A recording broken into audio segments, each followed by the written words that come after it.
Prologue. A shadow over Concord. Snow fell, thick and silent. It blanketed Concord in white, the silence broken only by the wind howling like a lonely wolf. The year was 1864. Christmas was coming. But something felt different. A chill hung in the air, colder than the snow itself.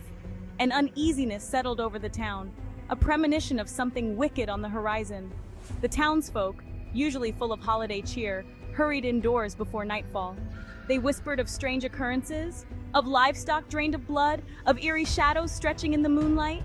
Unseen eyes watched from the darkness beyond the lamplight, a darkness that seemed to be closing in, threatening to consume the festive glow of the season. Chapter 1. Christmas Secrets. Inside the March home, warmth and light chased away the wintry gloom. The scent of gingerbread and pine filled the air. The four March sisters, Meg, Jo, Beth, and Amy, bustled about, their laughter echoing through the house. Christmas was their favorite time of year, a time for family, for love, for stories shared around the crackling fire. This year, however, a shadow lurked beneath the surface of their joy. Meg, the eldest, couldn't shake off a feeling of unease. Jo, her head buried in a book about mythical creatures, found herself drawn to stories of vampires. Gentle Beth, always attuned to the emotions of others, grew quiet and withdrawn. Even young, fiery Amy sensed the change in the air. Their mother, Marmee, received a strange visitor that afternoon. A tall, gaunt man, cloaked in shadows, with eyes that seemed to hold ancient secrets. He pressed a sealed letter into Marmee's hand, his touch sending a shiver down her spine. "Warn your husband," he rasped, his voice a low growl. Darkness approaches. Chapter 2. Whispers of Darkness.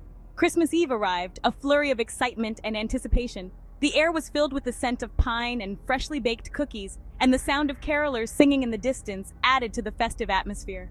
The March family gathered in the parlor, their faces glowing in the warm light of the fireplace. The room was adorned with garlands and ribbons, and the Christmas tree stood tall, its branches heavy with ornaments and candles. Laurie, their dear friend and neighbor, joined them, his presence a welcome addition to their celebration. He brought with him a sense of joy and camaraderie that was infectious, lifting everyone's spirits. As they exchanged gifts and sipped hot cider, Laurie leaned in, his voice barely a whisper. He had a serious look on his face, one that contrasted sharply with the festive mood. He told them of the rumors spreading through Concord, of the strange disappearances that had been occurring with alarming frequency. People were vanishing without a trace, leaving behind only questions and fear. He spoke of the creatures of the night that preyed on the unsuspecting. Vampires, he called them.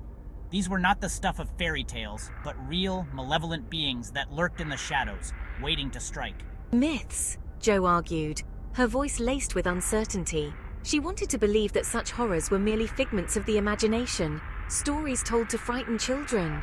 But fear flickered in her eyes. The tales Laurie recounted were too detailed, too vivid to be mere fabrications. Marmee, her face pale, confirmed Laurie's chilling tale. She had heard similar stories from other townsfolk, whispers of an ancient evil that had taken root in their midst.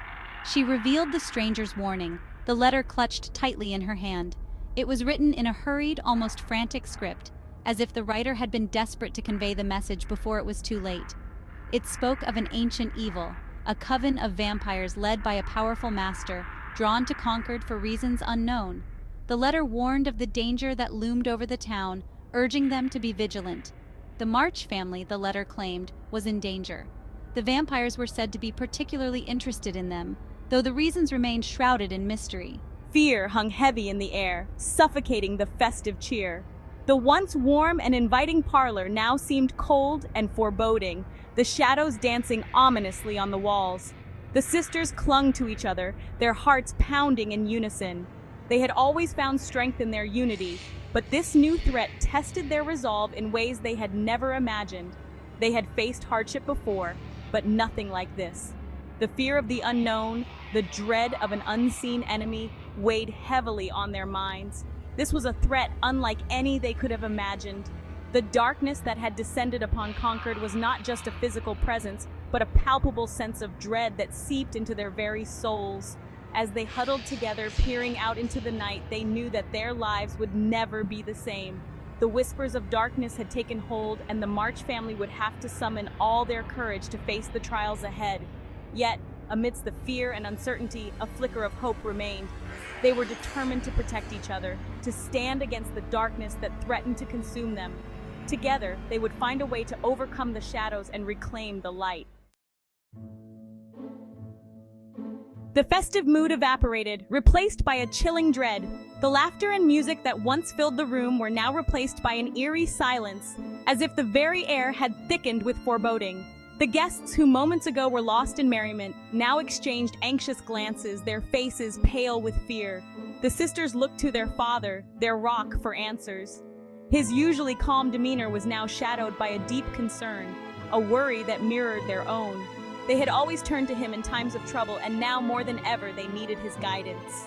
I have encountered vampires before during my time as a chaplain in the war. The horrors I witnessed on the battlefield were nothing compared to the terror these creatures bring. They are not just myths or legends, they are real, and they are dangerous. I know firsthand the darkness they carry, the insatiable hunger that drives them. Their thirst for blood is unquenchable, and their presence brings a darkness that can consume even the bravest of souls. I've seen men strong and fearless reduced to trembling shadows of their former selves. Mr. March, his face etched with worry, revealed a hidden truth. He had known about the existence of these creatures for some time, but had hoped to shield his family from the grim reality. Now, with the threat looming closer, he could no longer keep the secret. Laurie, his youthful face etched with a seriousness beyond his years, had been researching the lore. He had delved into ancient texts and forgotten tomes, seeking any knowledge that could help them. His dedication was unwavering, driven by a desire to protect those he loved. I've been studying ancient texts, learning about rituals and weaknesses. These books, filled with the wisdom of those who had faced these creatures before, held the key to their survival. Every page turned was a step closer to understanding how to defeat the vampires. The power of faith and courage is essential. In these dark times, it is not just knowledge that will save us, but the strength of our spirits. We must believe in our ability to overcome this evil, to stand firm in the face of terror. I've even procured garlic and wooden stakes just in case. These simple tools, though humble, could be our last line of defense. They are symbols of our readiness to fight, to protect our home and our loved ones from the encroaching darkness.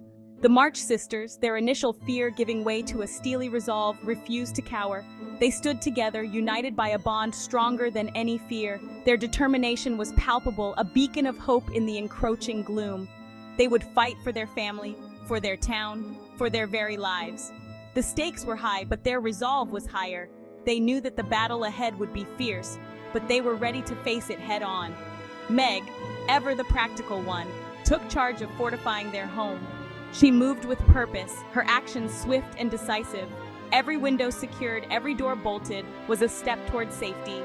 Jo, her imagination now a weapon, devised traps and strategies. Her creative mind, once used for stories and adventures, was now focused on survival.